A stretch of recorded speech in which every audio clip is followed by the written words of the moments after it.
we're here.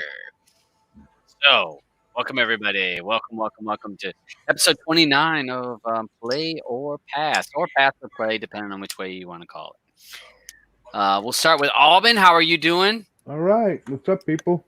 We're getting nice and I'm cold.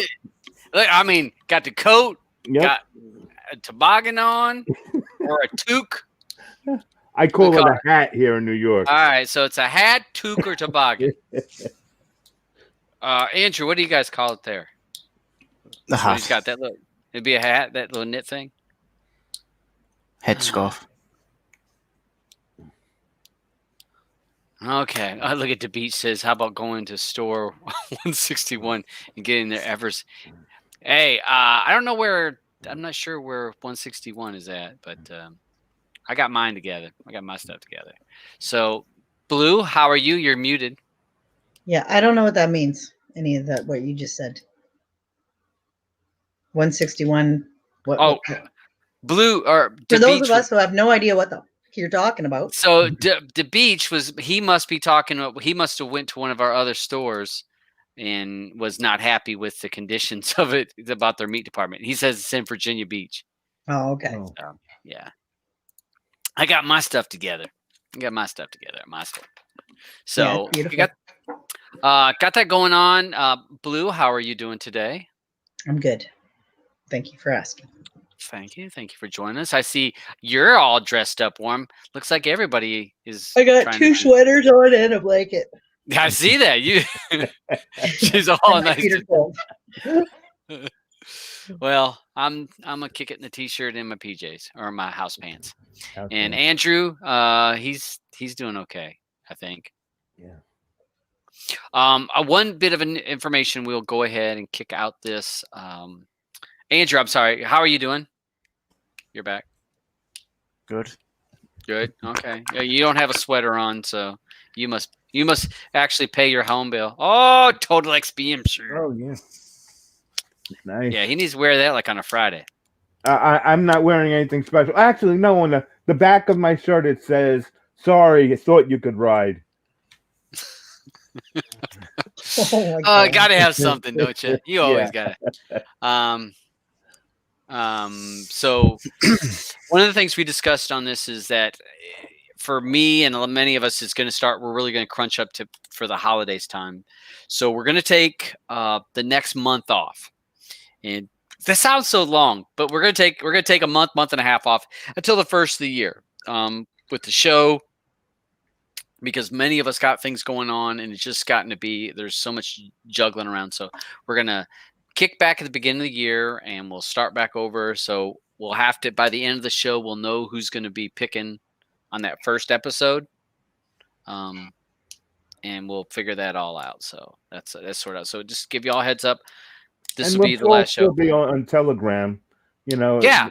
We're not leaving each other. We'll still be around. And the thing, and hey, if you guys use the Telegram group, if you guys watch a movie and you want to talk about that movie, talk about there. I mean, I watched Greenland yesterday. I could talk about that movie. I mean, use the Telegram group to discuss the movies without being on here. But we're just going to watching yourself that maybe nobody else has seen that they might be interested in. Yep. Yeah. Yep. So we're going to just take a little break and we'll kick back at the first of the year once we get through all the holidays and pandemic and all the stuff going on. So we have this week, Cool Hand Luke and Frailty. Andrew, do you have a pick if you want to be first or second on your movie? It wants to be number 2.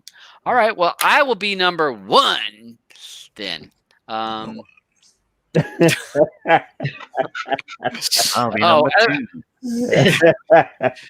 I'm going to say, I forgot to say hello. We got Roger over there at the beach. Thanks for joining as always. Eddie's over there. Penn, Slappy, Shrinking Sharon's over here. So got all of our normal folks. Canuck Gal.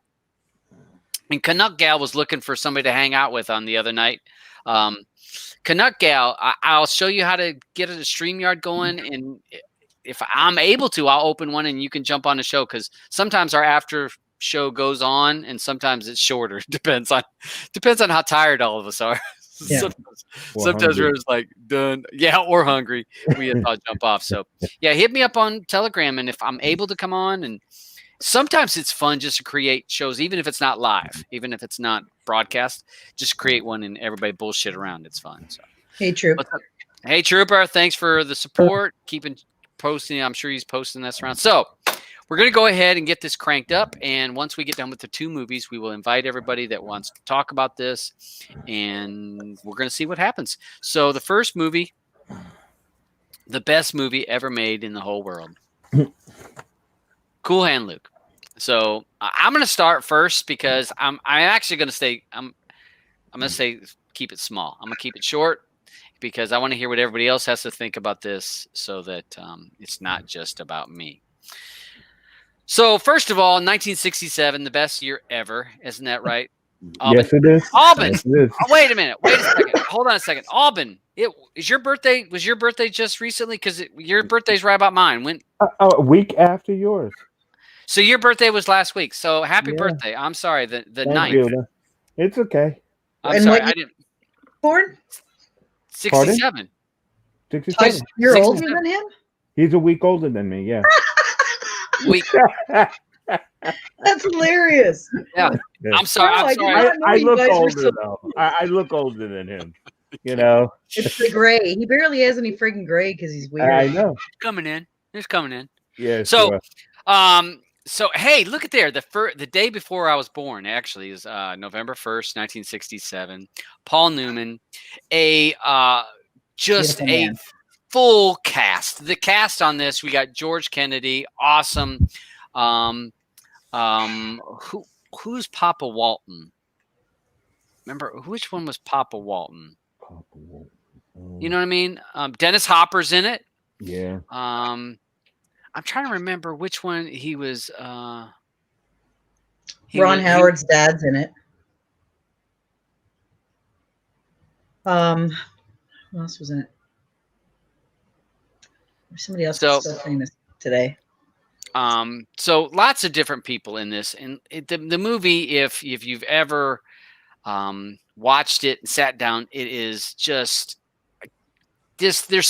This is the most quotable movie of all times. I have to say that there's quotes in this. If you were a Guns N' Roses fan, everybody has heard the quote from that Guns N' Roses played in one of their songs. What we've got here is a failure to communicate.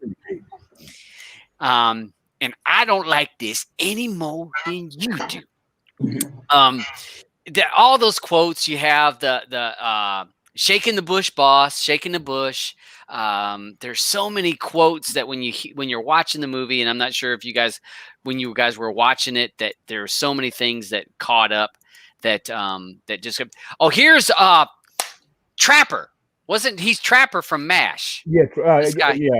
Yeah. So yeah, Trapper. He was from MASH. This guy, the fourth guy, wasn't Get Smart. He was like in a bunch of like police TVs and movie shows. So great movie, great characters. Good cast. Not quite as good as The Great Escape as far as cast. Yeah. And this movie came up with, it had, in the year that this came out, there were so many great movies that came out. Heat of the Night, I think that was one of the bigger movies that year that tended to walk the dog a little bit on everybody. That was fantastic. Yeah. And so when you go to how many Oscars that went, I want to say, I think there was only I know it was nominated. Let's take a look. Oscars. Only one was won. So, but you wonder what was winner nominated. George Kennedy, who was a supporting actor, and he was, the buddy of Paul Newman, but nominated. Paul Newman was nominated. The movie itself was not nominated. Which is weird. Yeah, but great movie. I love all the quotes. And if you guys look at some of the movies that I say are my favorite movies, Step Brothers or The Hangover, I like movies that have those little quotes that stick with you and hold the test of time. And this movie had so many of those quotes. And Lucille, oh, she looking at me now. Oh, and when George Kennedy's getting all worked up, he's like, "Oh, boys, taking off my glasses, boss." And he's getting all worked up. Oh, Lucy, she know what she's doing. Yeah, she does. So I just love the movie. I'm sorry, I get cracking up because just so many, just great movies. So that's what I have. I enjoy it, and I know that it was an Academy Award winner and this and that, but this is one of my favorite movies. And so that's why I had to pick it, because I have to get it off my list because it's been bugging me not to pick it. So that's all I've got to say for it. Okay. I guess I'll go next. Okay. Sure. Great movie, yes. Seen it a long time ago. Not when it came out, of course. But I was still young. Because I was like, oh, I know I have to watch this movie, and it brought me back to what I thought back then, because I had to watch it maybe early '80s. I say I watched this, and I watched it and I said, White Jail is so cool, White. Yeah. Really, now, really, it's just like, you got the white chain gang, and it's just like, okay, pass me a bottle of Coke over there. You know what I mean? Really, I could never understand that. I couldn't understand the hold on, what the I wonder what the Black Chain Gang would have looked like. You know what I'm saying? If you were to compare the two, back then, and because I don't even know when this took place, because I don't even think it took place in the '60s. It had been more '50s, right? I'm not sure when it was supposed to have taken place. I'll have to look. I'm not sure. I know that it was supposed to have taken place in the South. I want to say in the Panhandle of, was it in Panhandle of Florida? It was supposed to have taken place.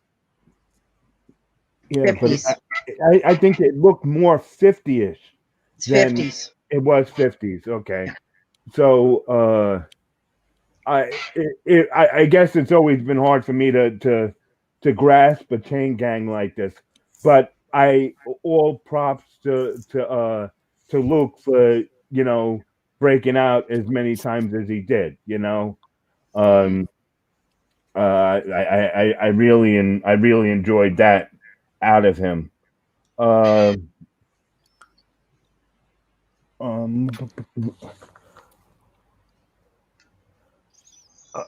Yeah, like the one I love, when you remember when the captain hit Luke and then apologized to him. I'm like, it's great to be white. I'm watching this thing and I'm saying, wow, you could get away with a lot in prison. But otherwise, like I said, great cast. But for watching it today, compared to back then, because I guess people who would go to the movies and watch the Chain Gang, this is what they would think it would be. There's I wish I could. It was my turn to pick something like a real Chain Gang movie. Well, we saw one. We just saw one with. We just saw one with Martin Lawrence. That was a Black Chain. That was a Black Chain Gang. Yeah, those guys were. They got. Treated, They didn't do too bad. Other than the one guy getting shot, but. and a white guy gets shot. What did they do? Oh, let's load him in the car. Well, they loaded him in a car. And he never got no help though. Yeah, he didn't got no help. Because they were pissed off because he ran away too much. He ran away too much, and they told him, "We're going to kill you the next time." Brother, they wouldn't tell him that. You know, yeah. They can see how many shots they can get off. But otherwise, I like the movie. It's a great cast. You know, I love watching movies, but especially when I'm watching it and I saw Wayne Rogers in there from MASH because I loved MASH, and I'm like, holy shit, that's Wayne Rogers, and I was like, I like, and I've always loved the other one there, what's his name? Like Harry Dean George- Stanton too. George Kennedy. George Kennedy. Yeah, George Kennedy was great, but the other one there, Paul Newman. Dennis Paul Newman? Hopper. Hopper. Dennis Hopper. Dennis Hopper, He's a And madman. he was I love him. young. Yeah, he was was young. young in it. He was young. Yeah. Oh, go back. And he couldn't beat her. Oh, yeah. You know. All right. Best scene in the movie. Best scene in the I'm going to let Andrew go next, but I just want to read a couple things from DeBeach. Yep. He says, what cracked me up reading about the movie was that the car wash scene filming was only, he wrote, was only in, I guess, to the last day, but it took more than 3 days to complete it.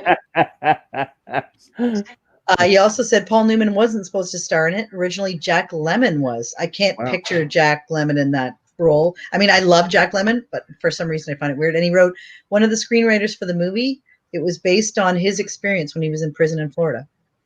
No. Mm-hmm. All facts that I read up on today as well. Yeah, give her, Andrew. So I'll not be giving any of those now. Since no, I was it was funny. I agree with the beach. Like the thing with the car wash scene being 3 days long was funny. Like I bet they spent 2 of the days on the scene where she's rubbing the window with her boobs. Yeah, took 2 days. Yeah, I don't think we got the shot there. Like, can we redo it again? Well, only one nipple got hard and the other one didn't, so we got it. More water. Yeah, guys and boobs. Yeah. Yeah, there's some nice boobs. This movie instantly reminded us of when I was a kid and like weekends I'd go to my dad's and watching old movies because he loves these. I was thinking to myself, my dad probably seen this and he probably loves it. It's just like the cut every time there's like a cut scene and they play that music in the background. It's like like country southerny type music. It's in just to cut up each scene. It's just like them kind of like movies is the kind of stuff I used to watch all the time with my dad, like the John Wayne type stuff. Because he loves them kind of movies, and I was just kept laughing into myself, thinking my dad probably would love this, sitting watching with this, and then it made us laugh even more because I remembered how old it made Todd.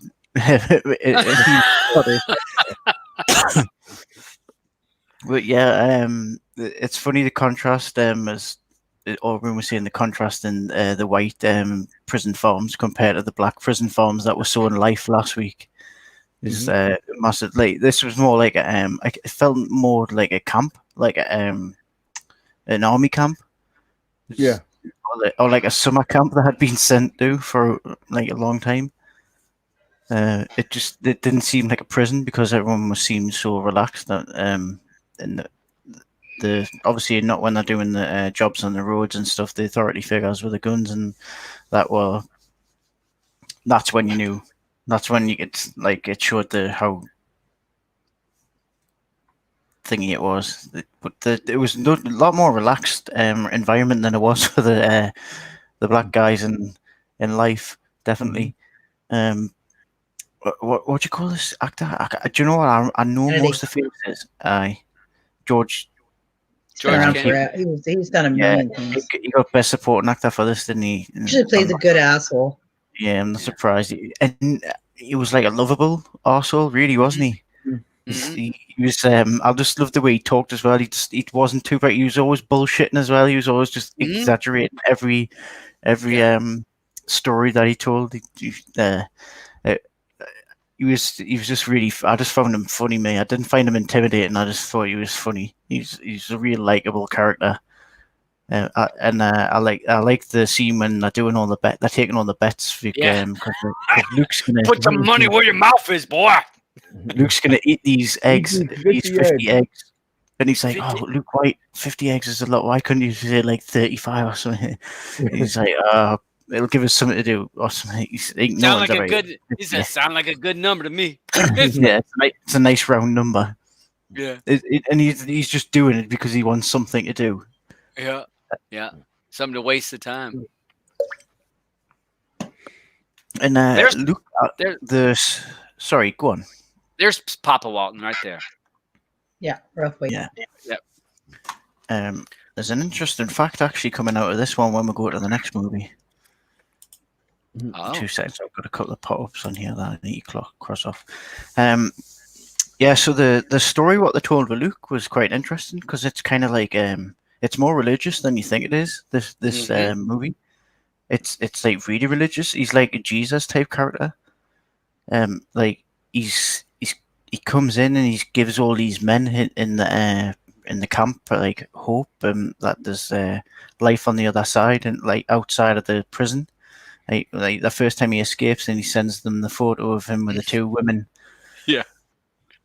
And he's always like, he's just so laid back and relaxed, and he's always like smiling like he is in that picture. And like that's one of the things that they see at the end. He's like always had that like that Luke cool hand Luke smile. He always had this grin on his face, and he was just relaxed and calm. But really, he didn't know, like he didn't really know where he was going in life.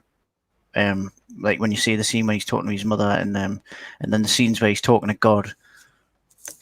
Like on the road, when he's on the road and it's pissing down and all the lightning's coming, he's like, "You're not going to get in the truck." And he's like, "Oh, no, don't let him strike it down or something like that." And he's like shouting at God.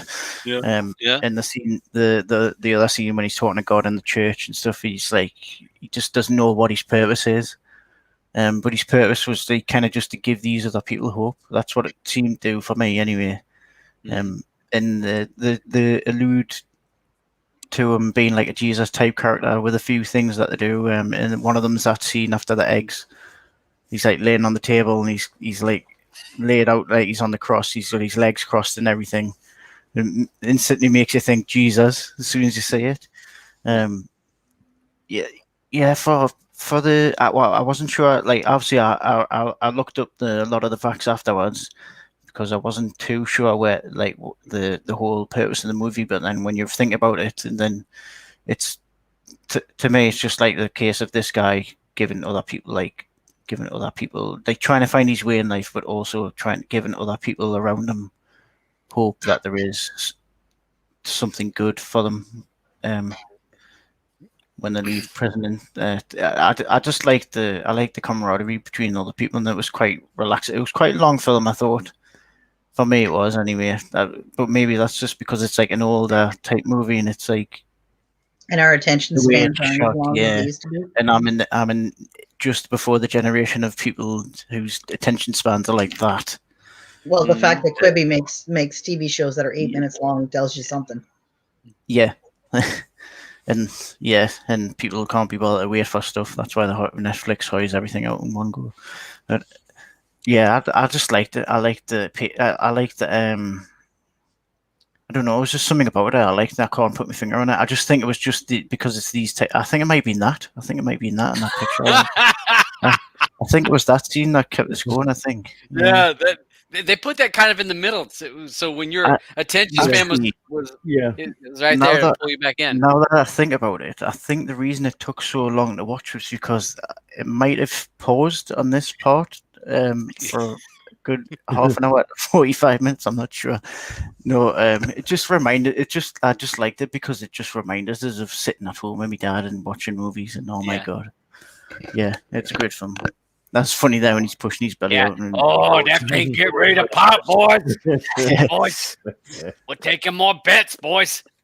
Yeah, it's a nice one. I could see. So yeah, I could see why you like this. I mean, I thought the guy in charge had a funny voice. Like, he sounded really funny. Well, everybody had a role. Like Floyd, the floor walker. You know, I'm Floyd, and he had that. All right, you're gonna put your sheet on the bottom, and then the bottom is gonna go to the top, and he put this, and then that top sheet gonna go in the laundry. And if you mess it up, that's 2 days in the box. And if you do this, mess up, 2 days in the Any man- box. Any man hands in the wrong sheets, it's a day in the box. Day in the box. Yeah, it's like Smoking, you can't smoke lying down on the bed. If you, any man lying down on the bed smoking, it's day in the box. yeah. It's just all these things he's rattling off, and he rattles off 10 rules, which are like 10 commandments, which is another like. Oh, I didn't notice that. Nod to the religious thing. Yeah, so it's I could see why you like it, Todd. I see why it's your favorite movie. I mean, Dennis Hopper was funny. He was good in it, and he didn't hardly have any lines. I just there's so many actors in it. There's so many big actors that you know, and you're like, wow, this was, and I like it. Just has to me so many quotes too. That I'll not go on too long. I'll let Sean. But I did like it. I did enjoy it. All right. Sorry, go ahead, Pam. I love this movie. I've probably seen it 20 times in my lifetime. First of all, because Paul Newman is hot. Even when he was old, he was hot. He's got a mannerism about him. Like he was in a Bruce Willis movie, like, you know, where he was old. And he was still like, I'd take him over Bruce Willis any day. Oh, yeah. Acting with Bruce can't act. The thing about it is it's like it should be a depressing movie, but because of him, it's not. Because of the antics, because of all the stuff, the shit that he pulls, you know, it just like right there. How about when he has the towel around his neck and he's like, then he like gets up and walks around, the boys like, oh, yeah, this is gonna throw up. This is it, boys. There's just so many funny moments, but then there's like also like sweet moments and there's sad moments, like when he loses his mom, and I don't know. I've always loved this movie. Every time I watch it, I love it as much as I did the first time I saw it. So this is definitely if we're doing the player pass thing, this is definitely a play for me. Mm-hmm. Well, you know, and his mama she had cancer, and she's in the back of that truck, just smoking away. Yeah. And you know, he's talking to his mom. He respected his mom, but he also saw her faults. You know, and he calls her by her first name. You know, he didn't call her Ma. You know, and he's talking to her, and she's like, well, you know, and I'm gonna be going on, and I guess that's her new husband that was with her. I think that he was driving the truck. It was his brother. I don't think it was. I think it was. But it was just. But also, it was a brother. He struggled with authority. You know, because he would question authority all the time. And that's why they remember in the beginning, they said, so you went into the army and you spent blah, blah, blah, but you came out of private too. How did you spend all that time and get all them? He got all kinds of accommodations, but he comes back out because he couldn't deal with authority. And that was showed in this, you know, he had an issue with authority when he's shaking the bush. There was quite a few movies back in the day, and they all kind of had like a similar premise, like Great Escape, same thing. You know, you had that one guy that was just like a troublemaker and like an instigator, but like kept everybody all lively. You know, like the Dirty Dozen. Like there's so many movies back then that were like fantastic for that because they weren't sad necessarily, well, kind of, but at the same time, not had those. I think why they worked so well is they had those moments of, you know, that the drama stuff, and then they had the comedy stuff in a non-comedy kind of way. You know what I mean? Like it was just so natural and so, I don't know. This movie is still a classic. Yeah. And take it off, boss. If you're young and a woman and you've never seen this, Paul Newman, enough said. That guy. Yeah. Go back. That guy, I know. That guy has got a correlation to the next movie. Oh, okay. Oh, yes, I recognize it now. But it's got so many. To me, there's just all the characters in it. There's so many characters, and Paul Newman's character, he was so calm, and those blue eyes. I mean, he's sexy. He's a handsome guy. He's a handsome guy. He is, and he's honestly, it's like you said, he exudes something. Even when he was like friggin' like 80 years old, he still had sex appeal. It's weird. Like Nicholson. Jack Nicholson is the first ever movie I saw him in. Like, do you remember that one? Did you ever see that one, Andrew, where he was with Bruce Willis and it was what's her name there? She was married to Melanie. What was her name? Oh yes, I can't remember what it was called, but I remember Melanie Griffith. Yeah, I remember. I think Bruce Willis just did the movie without. Bruce Willis took that movie on without even reading the script because he just wanted to work with Paul Newman. Amen. So don't blame him. Well, I mean, Christ, you got Butch Cassidy and the Sundance Kid, like Paul Newman. Nobody's fool. Thank you, Jim. Yes, that was fantastic. First, that's like one of my favorites. Yeah. The first movie I remember him from was The Color of Money. Yeah, that was a good one. Tim and Tom Cruise, the pool one. I remember for his. I remember him for his salad dressing. His salad dressing was good. Yeah. You remember him before that because this is your favorite movie. Yeah, I know. I'm just, because you got all the Paul Newman dressings and Paul Newman. But the one thing he also gave a bunch of money away to help other things. He gave that money away for Paul Newman's all those products. It was like he gave tons of proceeds to other things. It wasn't for him. So yeah, great movie. Now I didn't even notice that when you said about that about him looking like the cross. I never even thought about that, Andrew. This is after he ate them eggs. And here's a fact that the beach didn't tell you. He never actually ate any eggs. He spat them out after every take. Every time he put one in, he spat it in a bucket. That room really must have stunk. It said they made 100 of them, and they said the next day of filming was pretty strong, where everybody was farting. Oh, that's Lucy right there. Taking them off, it's distracting, it's spoiling the view or something. He says. But yeah, to me, it's just so many little quotes and just things like that. So, all right, so we got that. So we got that.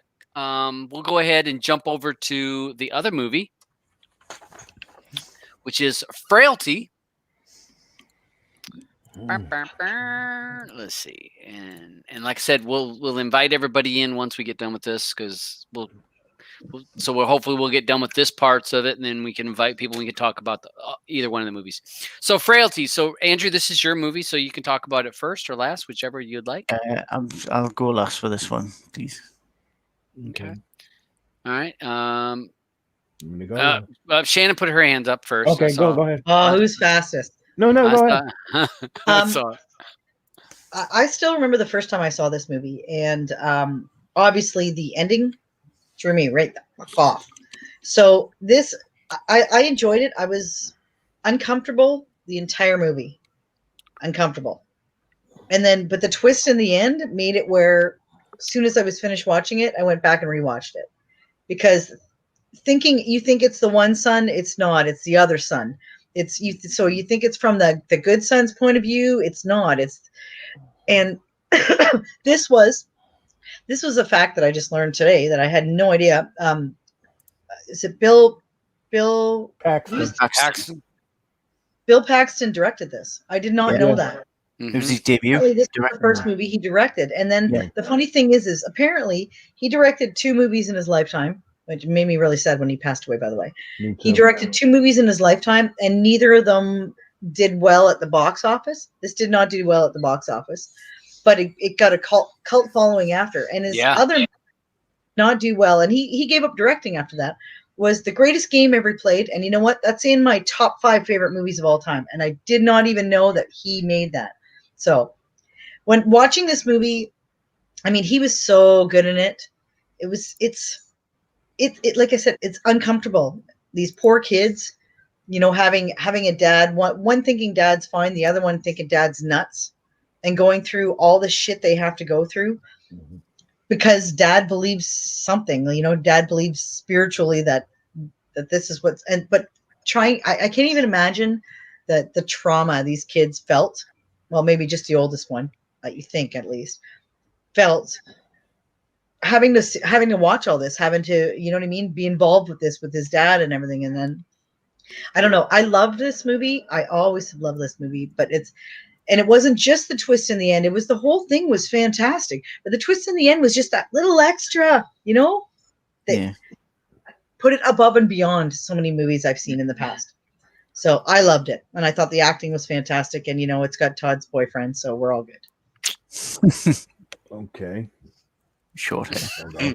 All right, go ahead, and Alvin. I was confused. I was like, "What the fuck?" That's a good thing.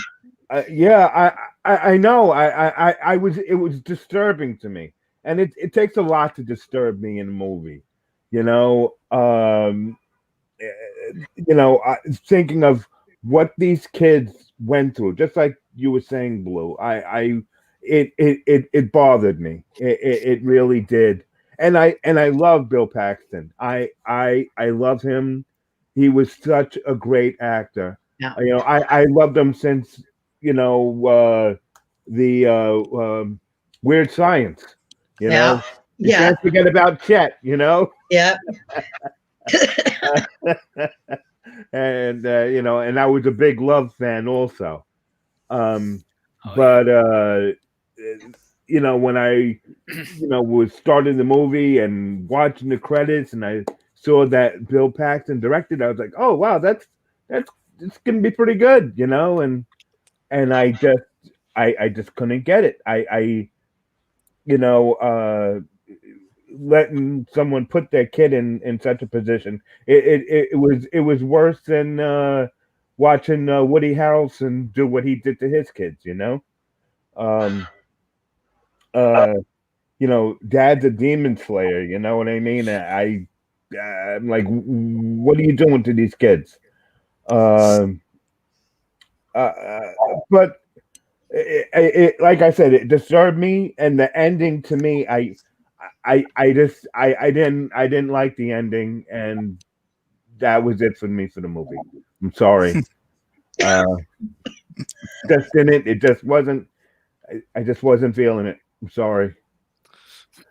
It's okay. Oh, wow. Right. You didn't like how the kids were treated, so you didn't like the movie, but there's a lot of shit ass parents out there, and yeah, I know, I know. But how did you find the acting? The acting was good. The acting was great because the acting was so good because they made me hate it that much.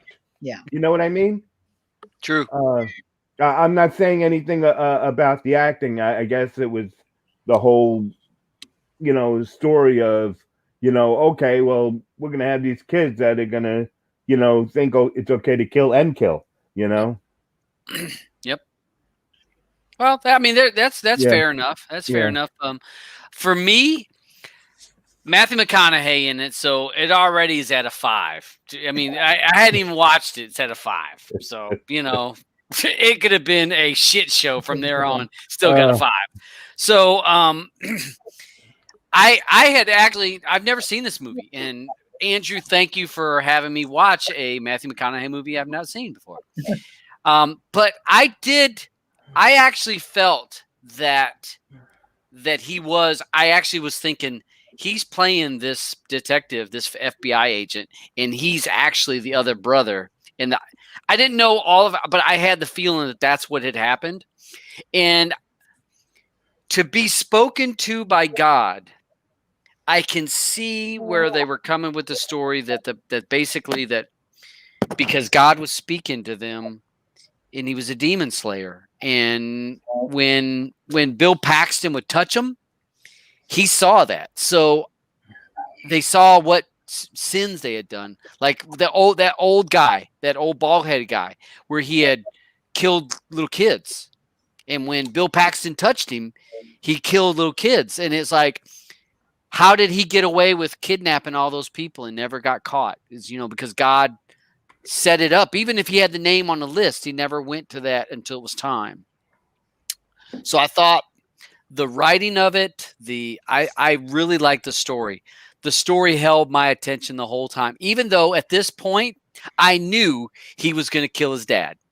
I knew when he got put in the cellar and he said, I know God spoke to me and I know what I got to do. I'm like, you're going to kill your dad. And his dad knew it because the angel had told his dad that he's a demon. He's going to kill you. He's a demon. You need to get rid of him. So Bill Paxton was actually correct because the angel had done told him what was going to happen. Not that his son was going to kill him, but he told him that his son was a problem. And so it just puts everything together like it all worked perfectly together. And when he kills, was that Booth? Was that the guy that was from the earlier movie? Because when he kills his mama, because they said your mama died, and he's like, well, yeah. And the killer was never caught. Nope. And when he touches him, and he sees him killing his mom, and now he's on Matthew's list, and that's why he's there. I'm like, how all of it to me, it all came together. That I thought the writing was great, the storyline was great, how all of the pieces came together. It didn't leave me guessing. It didn't leave me saying, I don't know about that. Everything just, the director, the writing, boom, boom, boom, boom, boom.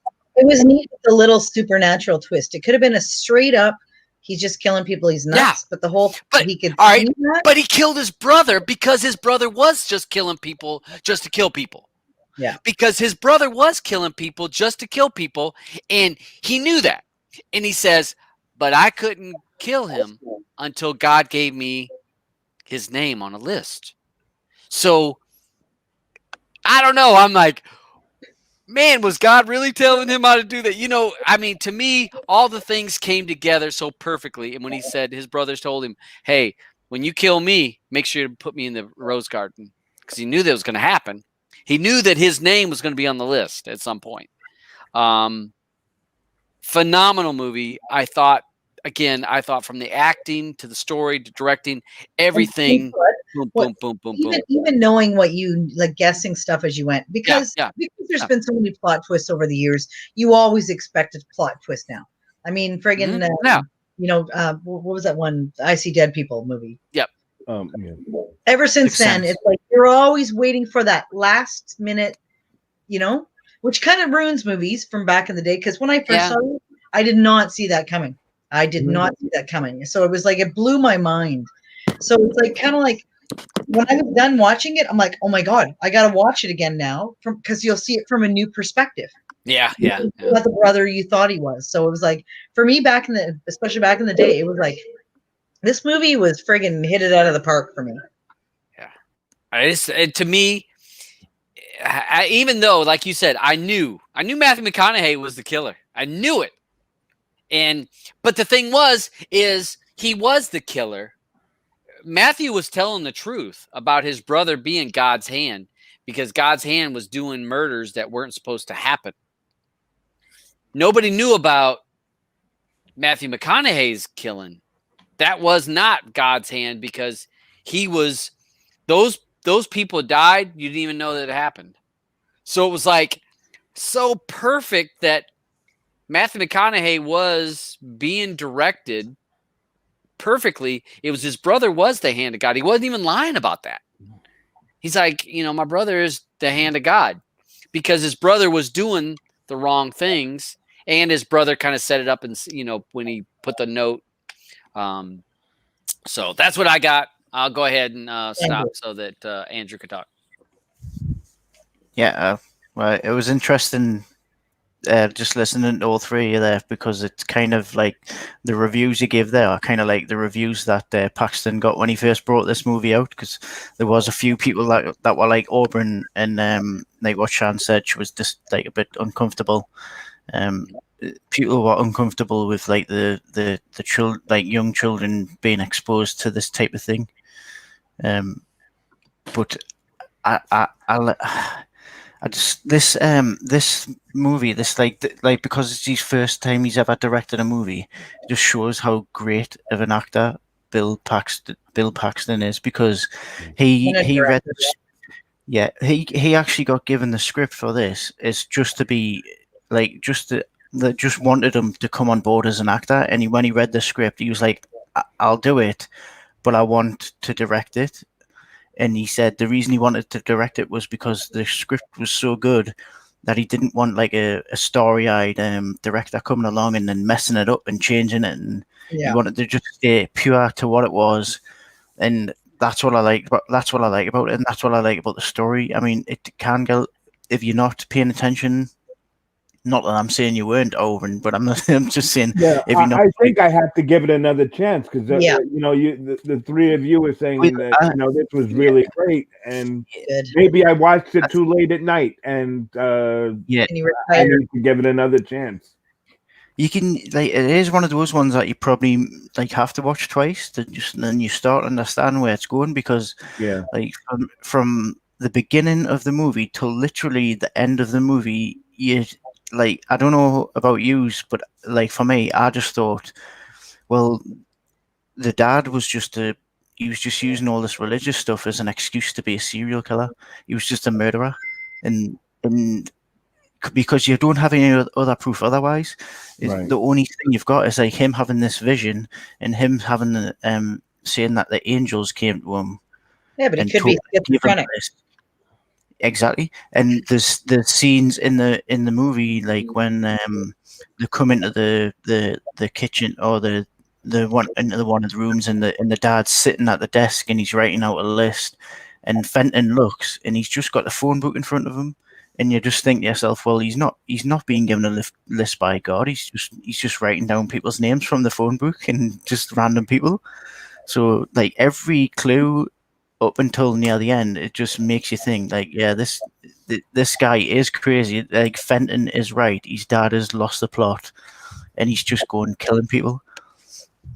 But there is like subtle hints to like push it to the other side to think that maybe these people are demons, because there's the scene the scenes where he brings these three people back, well, especially the first two victims that he brings back, the two demons. When he touches them, and they actually react to him touching them. That like they're not just like they're just not like giving like a what are you doing type thing. They're actually like shaking and like as though they're part of the gimmick of him seeing these visions. They're seeing it. I think they're seeing it too. They're seeing what he's seeing. Yeah, that's how I felt. And the facial expression of Adam, the young child who's watching it go down, he says, "I can see it," but you're just thinking, well, he's just young and he's just manipulated by his father, and he just wants to keep his father happy. But it turns out actually he was seeing it. Another thing is where how he says, "I've never killed anyone in my life. I've just destroyed demons," and he says to Fenton, because Fenton's like, "You're crazy. I'm gonna tell somebody. I'm gonna tell like police or whatever." And he said, "Well, the angel said if you tell somebody, like someone will die. Someone's gonna die." Yeah. And he tells the sheriff eventually, and the sheriff doesn't believe it and brings him over to the house, and they go. He's like, "Look in the shed. I'll show you where the guy is." And they go down, and then he comes back up and gets hit by the axe. But when the dad comes down and actually he's like, "Oh, like may God like take you in," or he says something about like God like bringing taking him into his arms and stuff like that, and then he hits him, and then after that he's got this really like scared look on his face when he's doing it, and then afterwards he spews up and everything. But whereas beforehand when he killed these two supposed demons, he was just no fear. He's just like bang, hits them, kills them. Mm-hmm. But with this guy, because this guy's actually an innocent guy, he's like retching at and being sick at the fact that he's actually had to murder somebody innocent. So that kind of like was a little subtle hint if to say like it's showing you the difference between him killing a demon and him killing like an innocent guy. So that kind of plants a little seed in your head, like thinking, oh well, maybe there is something going on here. But I think you're so invested in Fenton as being the good guy or the good kid that you just look past that and you just think, yeah, he's just a crazy guy. He's just a crazy dad. He's just using all this as an excuse. He's manipulating his kids, and he's a serial killer basically. Until you get to the end, obviously, and like it turns out turns out that he's right. By as soon as you see that Adam starts having the visions, and then it starts showing you the visions that it's not just him; it's his son now. Yeah, so yeah. It shows you all of them. And it kind of gives you validation. It kind of makes you feel good because I didn't want Bill Paxton to be a bad guy. Yeah. So I was quite happy when I realised it came like it was true that he actually was saying these things. It's sad for the children have to go through this, and like obviously when he's getting them to help them bury the bodies and stuff. Well, this is the part where he's yelling at Fenton about I've never murdered anybody until now. You made me have to murder this innocent man. And Fenton's like, no, you've been murdering people long. He's like, no, I haven't. I've been killing demons. But now, and Bill Paxton's disturbed. I mean, and in this scene here is when Paxton walks off, and Fenton kind of confirms that he's a demon because he says to Adam, he was like, if you ever destroy me, bury us in the rose garden. And like that's when you think, well, why is he saying destroy? Because his dad said that he destroys demons, but he doesn't kill. He like killing is for killing people, and destroying is like destroying demons. So it's quite it was quite interesting that Fenton said, if you ever destroy me, to his brother. It kind of like implied that I'm bad. And then when he is God's hand killer, which is true. So when obviously Matthew McConaughey's character saying all this stuff about his brother, he's being truthful. He is God's hand serial killer, and he's just doing it because he's trying to draw his brother out. He's trying to draw Adam out so he can kill him before Adam kills him. Sorry, go ahead. No. No, mine's kind of on a side thing. So finish what you're saying. So I just found it interesting the way the movie makes you think one thing all the way up until the end, and then it kind of validates everything that went on once you start seeing all the visions. Yeah, totally. You know what's okay? What I was going to say as an aside for anybody who's ever watched Supernatural, there's an episode where a priest is murdered, and his ghost essentially tells normal people to kill other people. It reminded me of this because this was like way before that. And it was an angel came to me and said to kill this person, and they killed them, and they felt calm about it. After it was over, it was like, yeah, I did it and whatever. And it was basically all these people had done horrible things. And when the boys were looking into it, one was a child molester, one was a murderer, and all these people were bad people that somehow this angel had lit them up. So like a normal person be walking down the street and said, you'll know when you see it. And all of a sudden a person would walk out of their house and they'd be like, they'd have this light behind them and they knew that was the person they had to kill. And it totally reminded me of this movie though. Well, and one of the things to Beach, and this plays right into, again, perfect, keeping the storyline right. When they looked at the videotape of Matthew McConaughey walking into the police station or the FBI station, whatever it was, when he walks in there and they're like, well, here, we got him on tape right here. And every part of that tape was jacked up where they could not get an identification of what he looked like. And they asked the detective, well, what did he look like? He just looked like a guy. I can't tell you anything about him. Yeah. And it's like, I look straight at him. I shook his hand, but I can't remember what he looks like. Yeah, so it all played perfectly into Supernatural. Where they really doing God's work is in this part of this movie. That's what was happening in it. He said he would get caught, and he went, "No, God will protect us." Yes, God will protect us, and God tells us when to do it. Because when he was looking so when he had those people's phone number, he was looking up their address. He didn't go after them right after he had their address. It was a certain time, and God would tell him the time because God would blind everybody else's eyes when it was time to snatch them up or to grab them or whatever. And I just thought perfectly, it just, to me, it really got my wheels rolling about, man, would you think? Well, that had to be Old Testament God because New Testament God's a little bit more nicer. So Old Testament God would have done something like this, but New Testament God doesn't do stuff like this. So that's from all my religious folks understand that. But the thing is, God didn't do anything. God didn't smite anything. He had somebody else do it for him. He did it for him, but he worked it all out though. That's not there is maybe that is some, the way the Testament God works too. It's not him smiting people. It's people. there is more. There's more stuff that I wanted to point out, but I want to give like Yes, the go people ahead. who are going to No, come on a no. chance. to speak. All right. No, Well, no. Hey, I, I posted the link, so you got time before Go people start jumping on.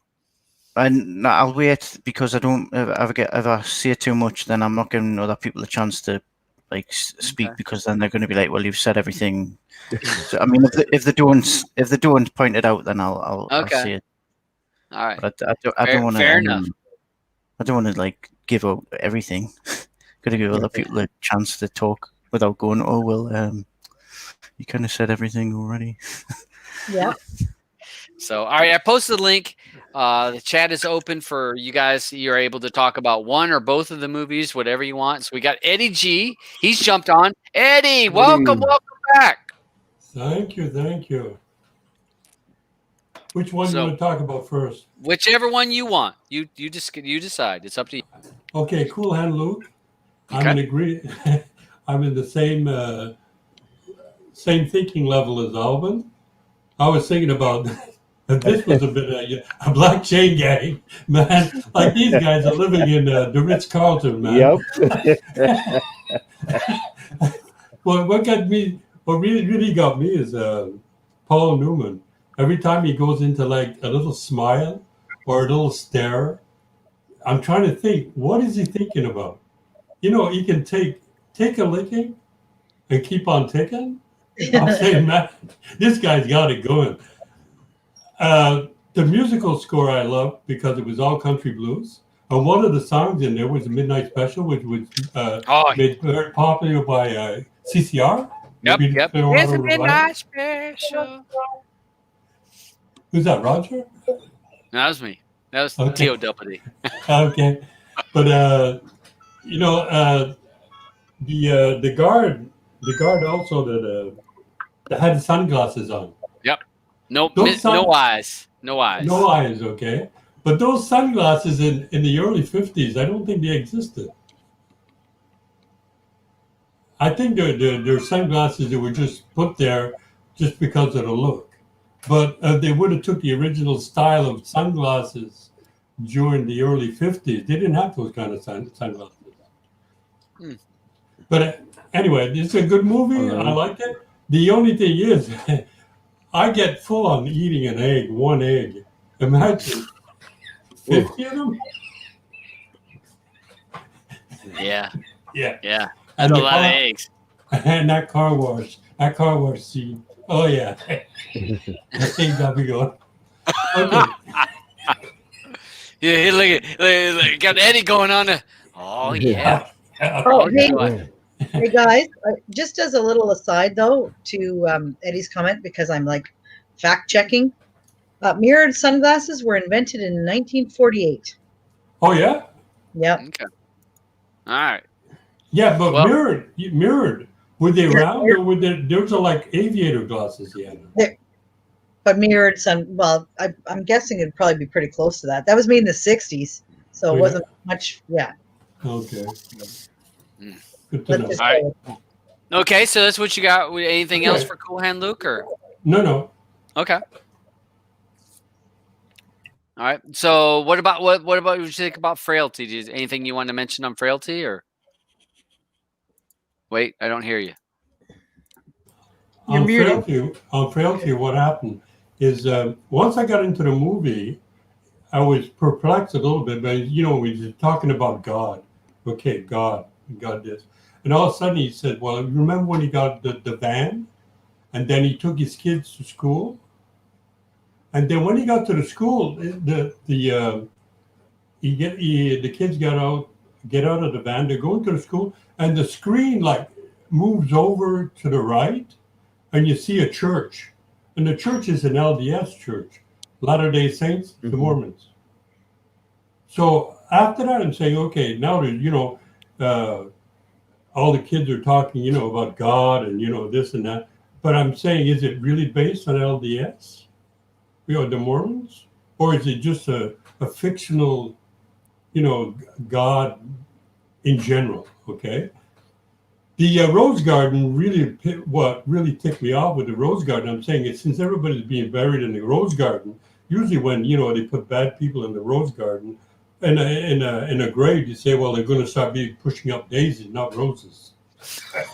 The Rose Garden looked pretty good, though. Yeah. But the end really got me.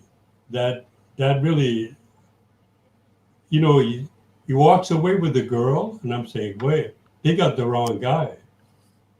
It's not. I always thought it was his brother, but it's him. So that really got me. I really like that.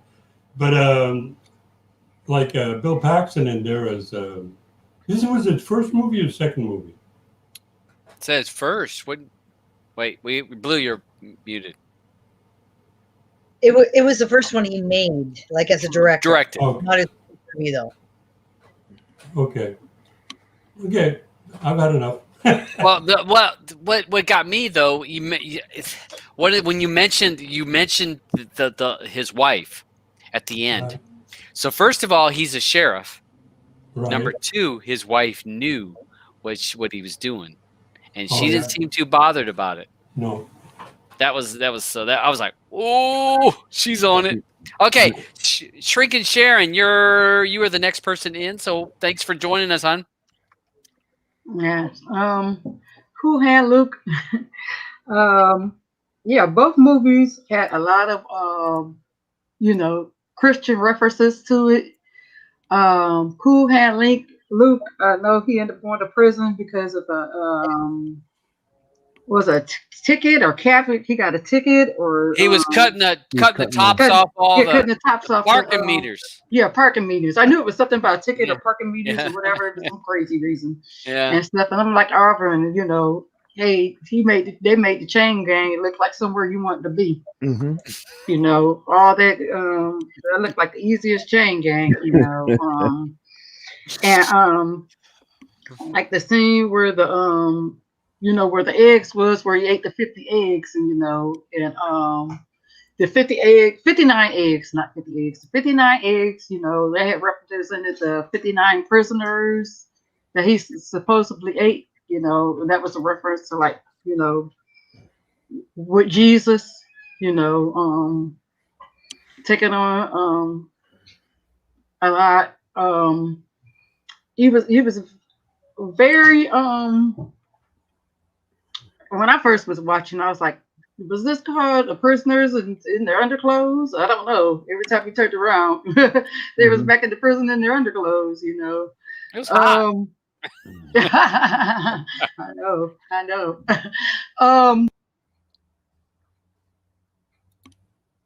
I don't know, maybe because I watched it so late. It was originally kind of a slow watch for me.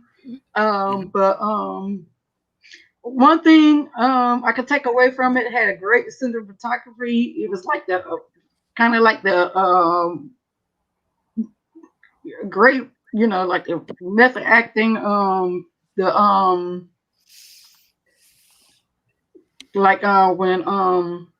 I can't think of the one guy's name that wanted to challenge him, and he was like, "Oh, I'll George do it." Picard, or no, not George Picard. The guy with the blonde George hair. Kennedy. The other George guy, Kennedy. yeah, the older guy. The other George guy. Kennedy. He was like, he said he could do it. He'll do it, and stuff. And then the scene where he was so exhausted from eating them eggs, he just laid out on the table like the cross, Mhm. And it was a pretty okay watch. I mean, it was a pretty, it was a pretty good watch. Like I say, I did watch. I'm gonna move on to the next movie. All right, go on. Yeah. Okay. The other movie, it was very disturbing, very dark. Bill Paxton, when I first was watching, it was kind of sad because if you watched the show that he did, the show that Auburn watched, mentioned earlier, Big Love or whatever. Big Love, yeah. Like, he passed a few years ago. Is that the one where he has multiple wives? Yeah, the one where he had multiple wives. Yeah. Yeah. That, and then he played on another movie too. He did that other show. What was it? Show too. Marvel Agents of Shield. Yeah. He did. Yeah, Agents of great in Shield. that. Yeah, that's a fun thing. I loved him in Aliens. I loved him in friggin' Predator 2. That movie sucked, but he was good in it. No, but what was the other show he did that he died while he was working on? Oh, it was a remake. Yeah, the remake that was it Lethal Weapon? I'm trying to remember. Yeah, Lethal Weapon. Yeah. Yeah. Wait, was it Lethal Weapon? I think I can't remember. No, or was it it was a remake of something. Yeah, it was a remake. I'm trying to think if it was the other one that did Denzel and when Denzel was a bad cop. It wasn't Training Day. Training Day. Training Day. It was Training Day. Yeah, that's Training I thought Day. it was a movie that he played in, but I couldn't remember what movie. That's why No, I said, it was a show. it was, The show Training Day. so, okay, the show Training Day. Okay, I that's what I loved thought him it was a in Shield. He was my favorite bad guy in Shield, easily. Yeah. Did you ever get to finish watching Shield, Sharon? I mean, Blue? No, I haven't yet. Actually, Okay, well, I'll be doing that. Gotta wait. I'll wait to talk to you about it. Okay. Okay, you know what? I'll get on that just so we can talk about it. Yeah, it was very disturbing. Like you said, it was normal. He seemed like a normal father until he had that vision where the angel talked to him. You know, and I thought at first, you know, I felt so bad for him because it seemed like the oldest son wanted to get out of that situation, but knowing how to get out of that situation. And then, like when they went to the school, you know, I was like, I thought he was going to say something to the teachers, and the youngest son was like, "Oh, okay." You know, I thought it was like that they felt like it was a dream. And, he was like, "Oh, don't forget, don't say nothing about what we talked about last night." And the youngest son was like, "Okay." You know, and, you know, that was a horrible situation that he brought them children into. You know, molding them. You know, especially the one son into becoming a serial killer. You know, and I felt the same way, like the Witcher said. I pretty much felt that he was going to do something to his dad after them days of torture in that basement.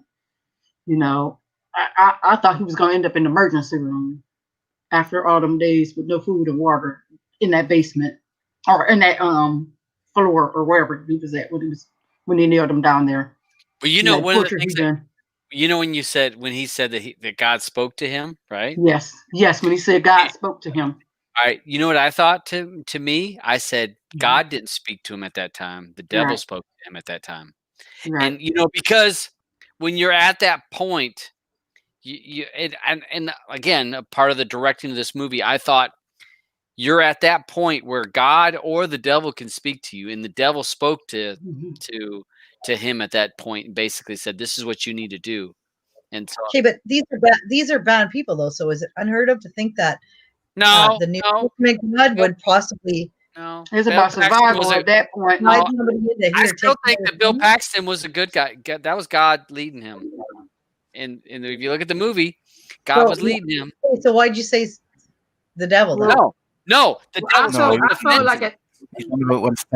Oh, the devil spoke to Fenton. Oh, okay. I felt like with Fenton, it was about survival at that point. I got to do what I got to do for survival. Me and my brother. It's either me or my dad. True. You know, if he survives, we're gonna die. He's gonna kill them people, and he's gonna kill us too. You know, if I don't get rid of my dad, something's gonna happen to us.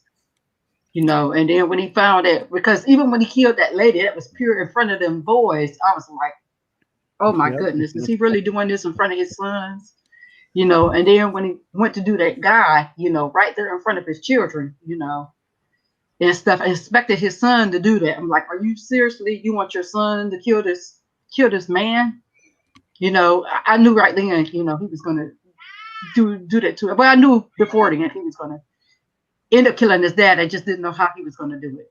You know, and you know, even the end, like I said, that was very much a twist that surprised me at the end. And I feel the same. That's a movie I would definitely want to look at again. So that's definitely was my take on the movie. I think he's got a phone call off his daughter. Oh, okay. All right. I think Roger was. Yes. Oh, okay. Or Pen. No, go Pen. Okay. Yeah. Okay. So Cool Hand Luke. To be honest, guys, I think it was the time that I saw the movie. It was pretty late, and I sort of like dozed off a few times during the film, but one scene did stand out. And I think you guys know where I'm going. That car wash, the Yeah. car wash scene stood out. And What you- one takeaway from it for me was The car wash. well yeah.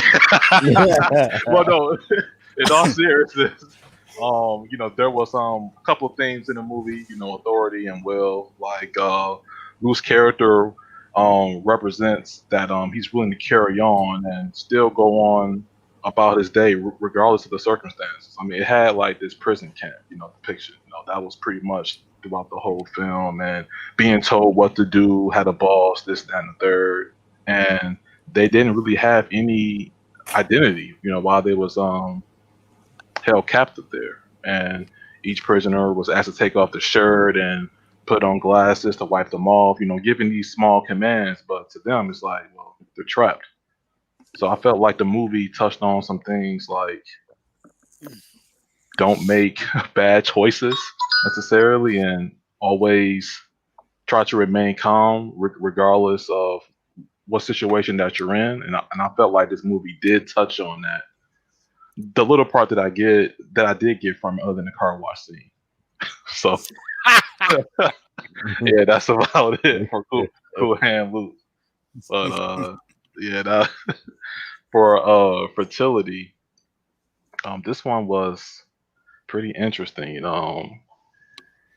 The horrifying events that occur, with the dad, with the series of axe murders, and pretty much his sons being witness to what's going on.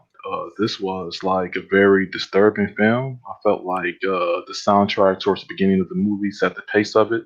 The cinematography, when the dad was putting his hands on the victim's forehead, the vision in the sense where the camera angle was like sort of tilted in the sense where it gave the illusion that this is like a holy figure trying to command, and I saw what was going on with it and what they were trying to do with it, and I felt like the cinematography was top notch. It was nice. It's just that it was creepy. It was weird. Yeah. Like it was definitely one of those things where you was like, wait, what? It was like, okay. It was like it's one of those moments like, okay, so he murders people and saying that this is duty, and the younger son just believed pretty much whatever the dad was saying. He was pretty much brainwashed, but the older son knew better. So that's pretty much what I took from it. And all these stories about angels' instructions and these visions, like the part where he was in a car repair shop, and the vision where it was that alleged angel with the fire going on, and I Sword. wasn't quite sure what he got from that, but he was writing everything down. I mean, he was very devoted to his practice. So yeah, I mean, overall, I thought the movie was pretty good narrative. Creepy. I was surprised at the end of the film. He was the sheriff and his girlfriend was just right there, and they saw the FBI person off, and that was the end. Yeah. Well, one of the things where you talk about the names when he Mhm. was under the car and the sparks. When you notice the sparks were flying, and I'm thinking, are the sparks getting in your eyes? Is that why you're seeing fire? Because that guy was like shooting them off that welding was happening right behind him. So I'm thinking maybe Right. that's what you're seeing. But when he wrote the names, he wrote those names down as soon as that happened. But remember when when the younger son came and said, I got a list of names. And he says, hey, isn't this that boy that's picking on you at school? And he's like, yeah, he goes, well, then that's not a name from God, because you're just wanting to put names on there. You can't just put names on there. God has to give you those names. I thought he was actually teaching a good lesson there, because he was saying, you can't just pick names out of the thing. You got to wait. And Bill Paxton's character was waiting for those messages, those names to come, not just because you did, you know what I mean? Because he came, he says, isn't that the kid that picked on you at school? He's like, well, yeah, then you can't pick that kid. That's not why we pick names or how you pick names. kind of like when Adam says to the FBI agent at the end, he had to wait until his brother's name came on the list from God. Yeah, Otherwise, yeah. it would have been murder. Yeah, exactly. That's my point. I mean, he knew that he wanted to kill his brother, but he couldn't. Not until his brother was on the list from that. So, yeah, interesting. Yeah, DeBeach says we need to open up a car wash. Oh, shit, yeah. Oh, yeah. I'm gonna Call make a player gif. Pastor Jake that ass. I'm going to make a gif of that scene. The beach Stick it in the needs to chat. come on here at some point. He needs to Yeah. come on. Hasn't he been on? Yeah, wasn't he in the truck? Wasn't he the truck guy? The beach? No. Oh wait, he was think on so. one. Yes, Yeah, Yeah, he's he was been a on one. truck guy. He No, was a it- truck guy. the truck guy. Remember? He was No, in he his wasn't. truck. In his truck. He was in his truck when he's talking to us. Okay. Almost positive. All right, so I'm sorry, Penn. Do you have anything else, bud? Oh no. Overall, I thought the fertility one was like spectacular in terms of delivery, suspense, and soundtracks and photography. Good stuff. Okay, awesome. Okay, Mr. Roger. How's everybody this week? Hey, what's up? Wonderful. Well, All is I well. enjoyed both these movies. Like I said, Cool Hand Luke was one of the first videotapes that we owned, other than The Jerk. Me and my little brother picked The Jerk, and my parents picked Cool Hand Luke when we went to the video store and bought two movies. And I think they were like $50 a piece at the time. Oh yeah. So I had seen this movie at least 20 times, probably more than that, but I haven't seen it in about 10 or 15 years. And I forgot how absolutely gorgeously shot the movie was. Every scene is beautiful. You could make it into a postcard. The lighting was perfect. The music was really, really good. Paul Newman, awesome. In his day, he was probably one of the most beautiful men on the planet. You know, really. I'll agree with you 1,000% on that. Mhm. And this week's movies had so many similarities because I think Matthew McConaughey now has that role as being one of the most beautiful men on the planet. Both the movies had absolutely top-notch scripts. The writing is one of my major problems with most movies today. Is the writing is lazy, and both of these movies, there weren't any wasted lines. They were all important. And I do want to agree with Todd. I think when Fenton was in the basement, he wasn't talking to God. He was talking to the devil. Because as the scripture says, the devil can quote scripture too, and I think that's exactly what happened there. And later in life, it did lead to him becoming a serial killer, and that's what got him put on Adam's list. And the first half of the movie, you're thinking, oh God, Bill Paxton is just a whack job. But then at the end, when the videotapes all messed up, where God blinded everybody, which he had promised he would do, he blinded everybody and protected them. It's just two really good movies. Both of them sad in part. Oh. Come on, Roger. All right, wait. Roger's device. Wait, he's still in the back room. Hold on a second. Okay. His camera. I bet his camera jacked up or something. So I'll give him a second. He was having mic problems earlier. Yeah. All right. So we'll give him just a second. Yeah, I mean, when he talks about when he mentions that the devil can quote scripture, and that's the true. I mean, it's so true when he said it. I was like, "Yep, the devil knows scripture." All right. There was Sorry, Roger. there's something about that kid changed when he came out. You just look on his face when he's eating his food. Yeah. I think the devil was in him at that point, Andrew. I think that's what happened. Is what changed him.